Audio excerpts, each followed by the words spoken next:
இந்த வேர்ல்ட்ல இருக்க most successful பீப்புளை இன்டர்வியூ பண்ணி எழுதின ஒரு புக் தான் டூல்ஸ் ஆஃப் டைட்டன்ஸ். இதுல இருக்க மெஜாரிட்டி ஆஃப் பீப்புள் அவங்க சக்சஸ்க்கு காமனா யூஸ் பண்ண ஒரு விஷயம் தான் மெடிடேஷன். ஈவன் நிறைய ரிலிஜன்ல கடவுள் கூட மெடிடேட் பண்ணி நம்ம பார்த்திருப்போம்.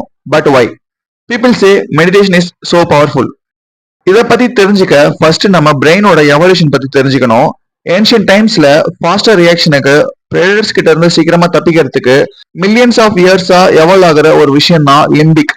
அண்ட் இதுதான் ஹியூமன் எமோஷன்ஸ்க்கு ரெஸ்பான்சிபிளா இருக்க ஒரு most important part of the brain. And இப்ப இருக்க மாடர்ன் வேர்ல்ட்ல மோஸ்டா யூஸ் பண்றது prefrontal cortex. Rational thinking, decision making, self control, இந்த மாதிரி விஷயத்தெல்லாம் கண்ட்ரோல் பண்றது தான் most advanced part of the brain. But problem என்னன்னா இந்த ரெண்டு பேருக்குமே சுத்தமா ஆகாது. ஃபார் எக்ஸாம்பிள், இப்ப ரீல்ஸ் ஸ்க்ரோல் பண்ணிட்டு இருப்போம்.